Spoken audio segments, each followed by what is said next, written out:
Hello!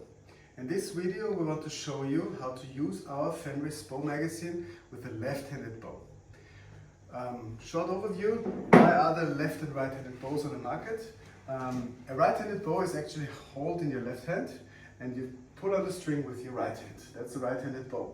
You use that kind of bow if your right eye is the dominant eye, so the one that centers your picture. The other one just then offers additional information and is for distance guessing. So if your right eye is dominant, you need the right-handed bow so that you have your eye behind the arrow and in line of the pin side. You can also look through the peep side. So that is for right dominant eyes. If you are in archery and your left eye is dominant, then you need a left-handed bow, which you hold in your right hand and pull on the string with your left hand. So basically it's a question of eyes and not what your dominant hand is. On the Fenris, this is not so important because the Fenris can be used with a laser sight. Here it is of course completely irrelevant what your dominant eye is, because you just look for the green dot on the target. And also you can use a red dot sight or a scope on it. For both it is irrelevant. But if you want to use a traditional pin sight on it, it is very helpful if you use the right bow for your dominant eyesight. Basically, there's absolutely no difference in how you mount the Fenris to a left or right-handed bow. One detail that's important, if you only have one threaded hole for the arrow rest, you need an adapter.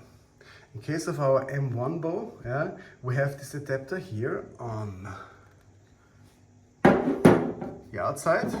It's this part here, and this gives the second point of fixation, so to speak. The first one just holds it in place, but you can still rotate it. But when you have a second point of reference, then it's not possible to rotate it anymore, and this is really fixed in place. So you always need 2 points to fasten your mounting bridge to the bow.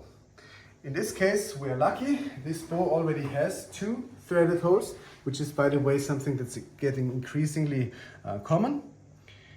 But in case you have only one threaded hole here, there is also our universal mount for the Fenris that will work on most bows and hopefully also on yours. In case there is a problem, it's usually that this guiding rod for the cables is in the way. You can just rotate that away on this bow. It could also be that there is something here on the bottom that's protruding into the magazine. If it's an old bow and you don't need it anymore, you can file it off. And of course, if there is some other things like a string dampener in the way, most of the times you can get a workaround, get a fix for it. Yeah, and if all else fails, you have to return the Fenris to us or get a different bow for it. So now we have mounted the mounting bridge here on the outside of the bow. And the main difference is now, when I slide it in, usually on the Fenris, it's the closed side that's on the bottom, and it's the open side that's pointing upwards. That's the direction I have it with my right hand. That's the way I pull it this way. If I have it on the other side, then I pull it with my left hand. The closed side is now on top, and the open side is on the bottom. But I will show you now in a second that this is really not something that has to concern you. It works in both orientations. And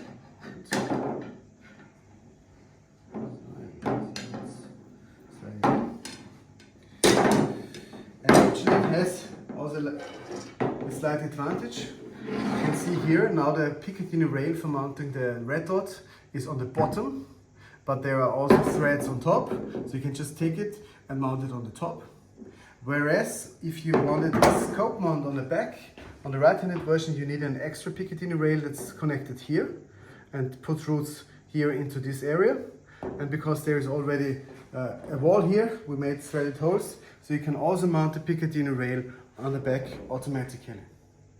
The only downside of using a left-handed bow is that the retention grip that we have, so that you can hold it with just your bow hand in the cocked position, is not easily usable on the left-handed version, because we have our company logo over there and the Fenris logo, and there is no holes on the top. So those are now on the top, which means the retention grip would be upwards. You need it on the downside, so you have to tap and drill a hole if you really need the retention grip, but it's something that's basically optional. Not a lot of people really need it. The grip also, you can rotate it upwards so that it's not in this configuration, but vertically. I will now show you that it's absolutely no problem that the magazine is open to the bottom. When I load the arrows in the magazine,